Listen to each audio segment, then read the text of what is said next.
Snapchat hole, lock in. Snapchat has become a staple in today's social media world. It's a convenient way to contact friends and keep in touch with people. But as we've seen over and over on this channel, there can be a few privacy concerns if you're not careful. Let's just jump right into it and look at 3 disturbing snaps people have received and their backstories. For the sake of the person who sent me this, I'll refer to her as Maria. Maria has an Instagram account with 5,000 followers, which is a decent amount, and so she gets a good amount of attention on her profile from men. Maria has a boyfriend who has not appeared in any pictures of hers on her Instagram.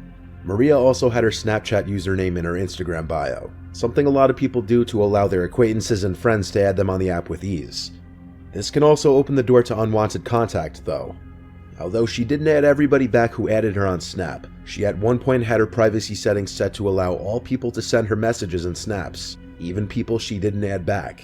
So, somewhat often she'd receive messages and snaps from random guys, usually guys that followed her on Instagram. In her words, often older and creepy looking. But according to her, even younger guys managed to look creepy by taking weird angled selfies in dark rooms.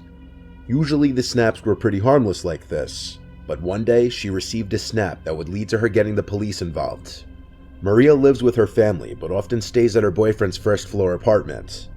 This location is not known to anybody except for her close friends who know of her boyfriend, making it all the more disturbing when she received this snap. It was a picture taken through the window to her boyfriend's bedroom. At the time the photo was taken, it's hard to see it in the dark, but Maria was in the bed napping, and her boyfriend was in the living room watching football. There was no caption to the Snapchat, making it appear to be some kind of subtle threat. Maria didn't open the snap until much later in the night while going through snaps she'd received from various people she didn't know. By this time, it was a couple hours after the snap had been sent. She panicked and screenshotted the snap and showed it to her boyfriend.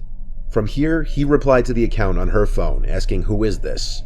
Upon adding the person back, they saw the account had a pretty high snap score, which for those of you who may not know, a person's snap score represents how many times they have received or sent a snap. This account having a snap score in the 50,000 range meant it wasn't likely just a random spam account. The person replied, "John, LOL." Maria's boyfriend replied I'm going to assume this is the real account and like actual messages. back, "We're calling the police," and John replied, "'Kay, cool, let me know if you need help calling them." After this, the account blocked her, and the couple were left to wonder who this person was. A search through Maria's Instagram followers turned up multiple Johns, but with no last name on the account, it would simply be a guess as to who it could be. That same night, as the couple was sleeping, a crash from the living room woke them up. As Maria's boyfriend ran to check the source of the noise, he found it was the dining room window, which had been shattered, and on the floor was a house brick, presumed to have been taken from a house being renovated down the block. If the couple didn't have a case before, they definitely did now, and they called 911 to report the incident. Now that a police report had been made, police would subpoena Snapchat for information on this person's account in hopes to locate the person. The couple was assigned a detective to their case who was supposed to help in identifying the mystery person. However, as the days turned into weeks, little to no information was given. It did become apparent, however, that the Snapchat account had been either deleted or banned because it no longer came up under search results. Currently, Maria and her boyfriend have no idea who this person was, and any thought of it being a prank by a friend was out the window when their window was literally shattered by a brick. It can boil down to a stalker being jealous of her boyfriend, but this would also mean that Maria was followed to her boyfriend's house, and that the perpetrator would know where she lives as well. Luckily, with security cameras becoming more prevalent on houses, these kinds of crimes are becoming more difficult to get away with. But in cases like this, where there's an absence of any cameras, unfortunately people may still be able to pull these kinds of crimes off. 3 months later, and Maria and her boyfriend haven't seen any new activity at either of their homes. So he's still just roaming around right now? Damn. I would hate that though. Like, seriously. This next story comes from a college student named Tom from the University of Kentucky. Tom shares his location on the Snap Map feature, which if you've been around my channel for a while, you know how things can sometimes turn out with that. Tom lives in a house off campus with 4 friends in a downtown area by a bunch of bars. The squad of guys often walk to and from these bars at night on the weekends. The night in question was no exception. Tom was on his way home from a nearby college bar, about a 15-minute walk from the house. At some point while walking home, he was on a quiet residential street with woods on one side, and he heard someone walking behind him. He turned to see a man holding out something in front of him, walking about 10 meters behind him. He couldn't tell what he was holding, but he didn't stare for too long because he didn't want to draw negative attention to himself. He noted that something about the sight of the man seemed ominous, though. The man was behind Tom for a while, until he turned to the block with his house on it. At some point before making it back, the man was no longer behind him, at least not that he thought. It was only after he made it back inside the house that he got a notification that he received a snap from his friend Luke, one of his housemates, who was home at the time. Luke had lost his phone that night though, so receiving a snap from his Snapchat account meant that somebody had his phone. Tom called his housemates downstairs before opening the video. He also turned a screen recorder on to capture the snap, and this is what they saw.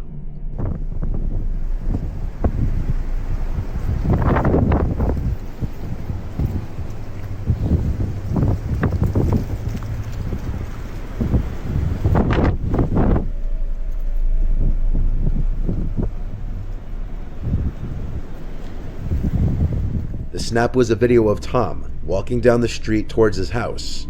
It was the man he had seen walking behind him, and what he was holding out in front of him was apparently Luke's phone. They had the idea to check the location of Luke's phone on the snap map, since he had his location enabled, as did Tom. The location of his Bitmoji was last updated 9 minutes ago, and its location was right on top of their house.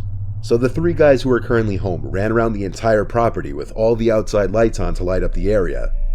They didn't find the man with the phone, but oddly enough, Luke's Bitmoji moved just a tad as it updated again, yet it was still on top of the house, meaning whoever had the phone had to be somewhere that they were overlooking. After a while, the guys thought to lock the phone using the Find My iPhone feature, and then have it play a sound. When they did this, they were confused to hear the beeping sound of the phone coming from inside the house.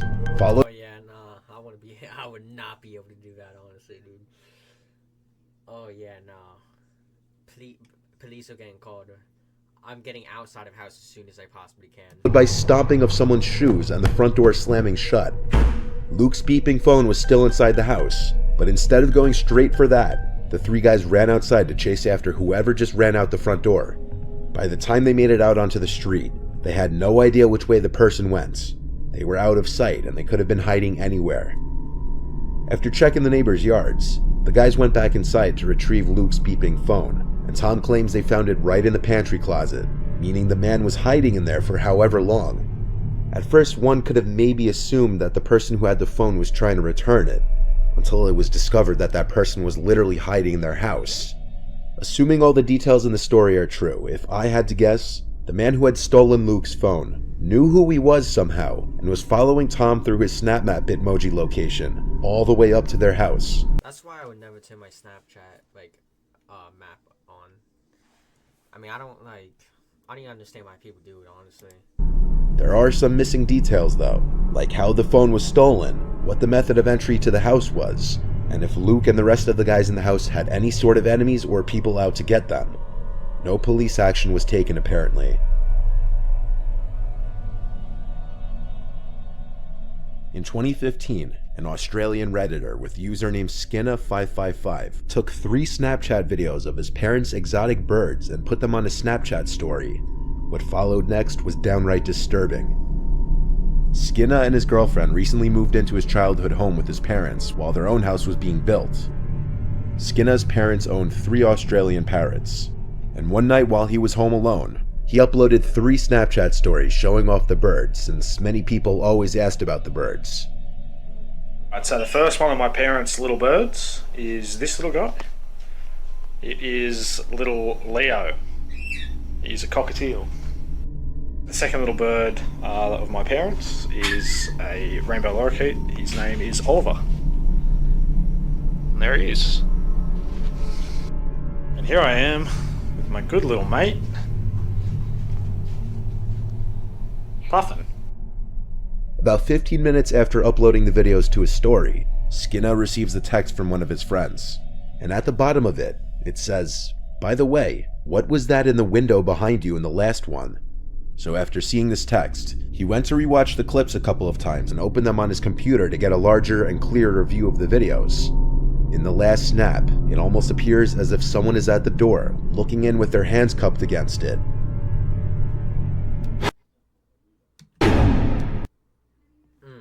But it's hard to say for sure because of how briefly the door is in the frame. But whatever it was not in the first snap when that same door was in full frame. Skinner was home alone at the time, and to add to the mystery, that door led to the backyard, which was only accessible through a single gate which had been locked. The theory that it might have been a reflection doesn't hold up, because the sliding glass door was half open, and all that stood between the figure and the inside of the room was the fly screen door, which would not have been able to cast any reflections. Whatever was at that door moved in the matter of seconds that passed between the first and third snap. When Skinner was a young child, around 10, he started to commonly experience sleep paralysis, which could get so intense that he'd find himself often not being able to breathe for short periods of time. And this led to a fear of sleeping for him. A couple years went by, and his sleep paralysis tendencies would worsen. During his episodes, he could not move, and felt like something that meant him harm was in the room with him. Around the age of 14, he started to hear and see things like thuds and creaks. However, he always had one recurring vision, a faceless person looking in his bedroom window with their hands cupped up to the glass, similar to this image caught in his Snap story. When he moved out at age 18, he never had another episode. So for a few days after these snaps, nothing happens. But come Friday night, Skinner found himself home alone again. At around 10:15 p.m., while playing games on Steam with his friends, he starts to hear some relatively loud banging, loud enough that he could hear it even through his headset. It was coming from the screen door outside. He got up to film the sounds using his phone. The noises got louder and more frequent. Instead of outright opening the curtains and potentially finding himself face to face with someone on the other side, he walked through the kitchen into the laundry room to turn on the outside lights. Like I mentioned earlier, there's only one entry and exit to the backyard, the left side of the house through a locked gate. So with the back lights now on, he went over to a window that looks out to that one exit of the backyard. While waiting and expecting to see someone rushing out of the yard, a loud noise can be heard from outside on the opposite side of the house.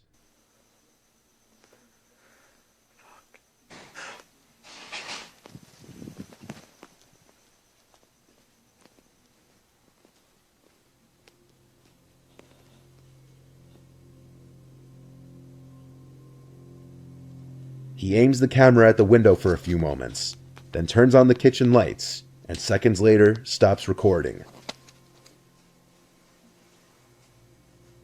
What the fuck, man? That's weird. He kept all the lights on until his parents returned home. He uploaded the videos to Reddit, and people started to help in examining the videos. After a few Redditors enhanced the videos, a big mess in the corner was revealed in the dining room. Oh, hell no. Sell the house. Sell the house, move to a different planet. It's the only solution to this, honestly. The figure begins to resemble a person. And to make it You see, like... creepier, that figure is not there at the end of the video. Skinner called the police, and the video freaked even them out. They believed that a two-man team tried you just burn the house down. You burn the house down, you move to a different planet, that's a solution. to rob his parents while they were away. Theoretically, when one would-be robber broke in and realized Skinner was home, the second one tried to make noise to lure him inside, and when it didn't work, he snuck out and escaped. Skinner doesn't entirely trust this theory, mainly because all the doors and windows were locked from the inside when they came in. So how exactly would these guys have gotten in? Years later, this just remains to be another internet mystery, and what actually went down, we may never know. Alright, that was your story, honestly.